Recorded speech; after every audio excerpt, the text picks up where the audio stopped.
क्या आप हिंदी की सबसे पहली कहानी का नाम जानते हैं? जवाब है एक टोकरी भर मिट्टी। जमीन की नहीं, जमीर की कहानी। किसी गांव में एक गरीब बूढ़ी विधवा रहती थी। उसके पास जमीन का एक छोटा सा टुकड़ा था जिस पर उसकी झोपड़ी टिकी थी। उसी गांव में एक बड़ा जमींदार भी रहता था।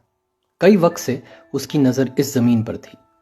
जमींदार ने कई बार बुढ़िया को कहा कि झोपड़ी हटा ले, पर वह जमीन बुढ़िया के गुजरे हुए वक्त की आखिरी निशानी थी। उसका पति और इकलौता पुत्र चल बसे थे।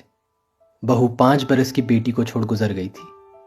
अब बुढ़ापे में उसकी पोती ही उसका एकमात्र आधार थी।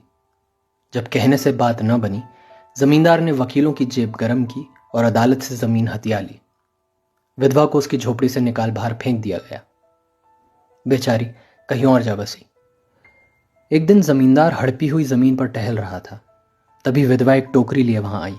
वो गिड़गिड़ा कर बोली, महाराज, अब तो जमीन आपकी है। सिर्फ एक विनती है, मैं जमीन से टोकरी भर मिट्टी लेना चाहती हूँ। उसी मिट्टी का चूल्हा बनाकर रोटी पकाऊंगी।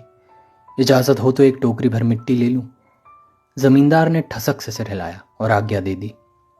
विधवा को अपनी जमीन पर पैर रखते ही पुरानी बातों का स्मरण हुआ और उसकी आंखों से आंसू की धारा बहने लगी।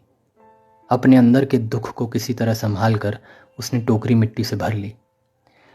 विधवा ने हाथ जोड़कर जमींदार से प्रार्थना करी, महाराज, इस टोकरी को जरा हाथ लगा दीजिए ताकि मैं इसे सिर पर रख सकूं। जमींदार आगे बढ़ा, पर टोकरी हिली तक नहीं। फिर पूरी ताकत लगाई, पर टस से मस नहीं हुई। झल्ला के बोला, ए बुढ़िया, इतनी मिट्टी के भार से तो तू मर ही जाएगी।